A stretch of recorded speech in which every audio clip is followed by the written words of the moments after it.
Hey guys, back here with installment number 4, Super Bowl number 4. The Super Bowl MVP was Len Dawson of the Kansas City Chiefs. The Chiefs beat the Vikings 23-7. They whooped them pretty good.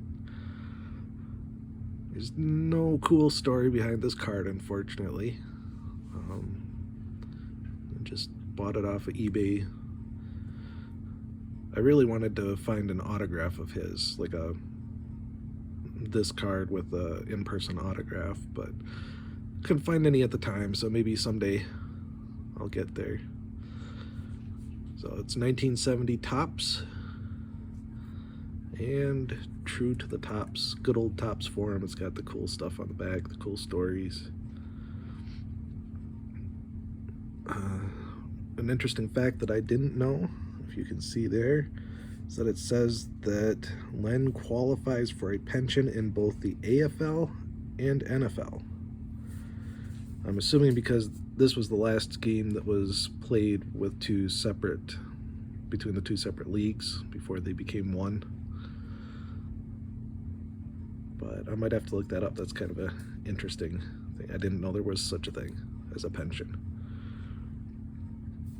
It was a kind of an interesting game, but it sure seemed a little biased, in my opinion, from the media coverage, like of the sidelines and the way the cameras worked. A lot of it was focused on the Chiefs rather than the Vikings, despite the Vikings being the favorites and having one of the better coaches in the league. So I found that rather interesting. Something else to note, it was the first Super Bowl where two of the announcer names I recognized. It was Jack Buck,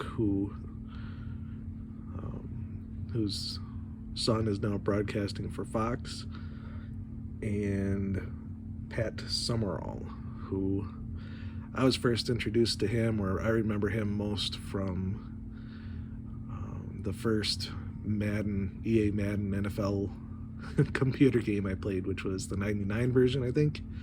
It had John Madden and Pat Summerall, if I remember right, doing the commentary. So that was kind of cool to see those two.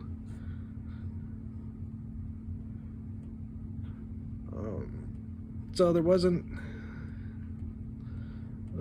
too many like highlight plays that I could pull out of it, but Len Dawson really put on the first show as a quarterback that looked more like a modern quarterback in the games that I've watched so far.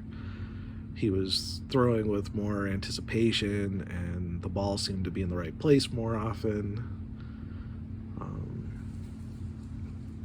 It was like the evolution of the forward pass offense was finally really getting into some more of the talented or modern dropbacks, and I think it was the first time that I'd seen teams use much of a quick count, and the Chiefs used it a couple of times against the Vikings.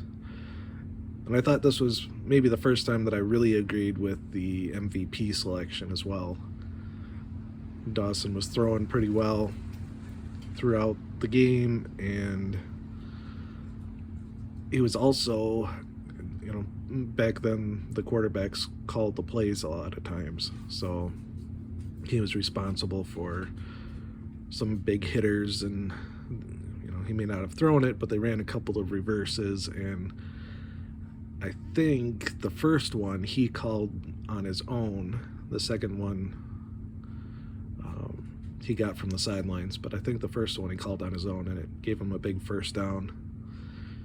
So I think he was well deserving of this MVP.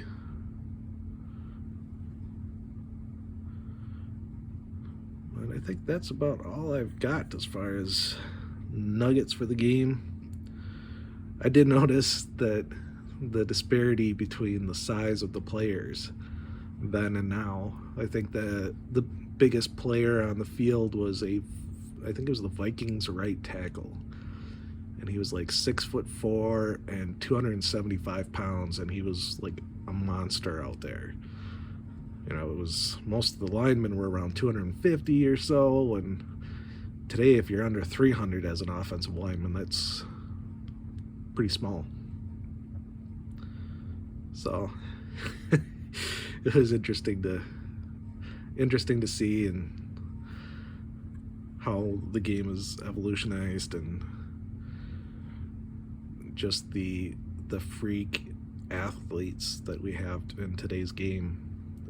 It's really incredible what they can do when you compare them to the players of old. And it kind of makes me wonder sometimes how some of these older players would have fared in today's NFL when everyone's faster, bigger, stronger. You know, would some of these greats have been as great in our time as they were in theirs? So, I don't know, something I think about sometimes. So there you have it. A little on the brief side, but there weren't a whole lot of things that I could pull out of this one. But I hope you enjoyed seeing the card, and hopefully I'll be doing Super Bowl V soon. So thanks for watching, and I will catch you all later.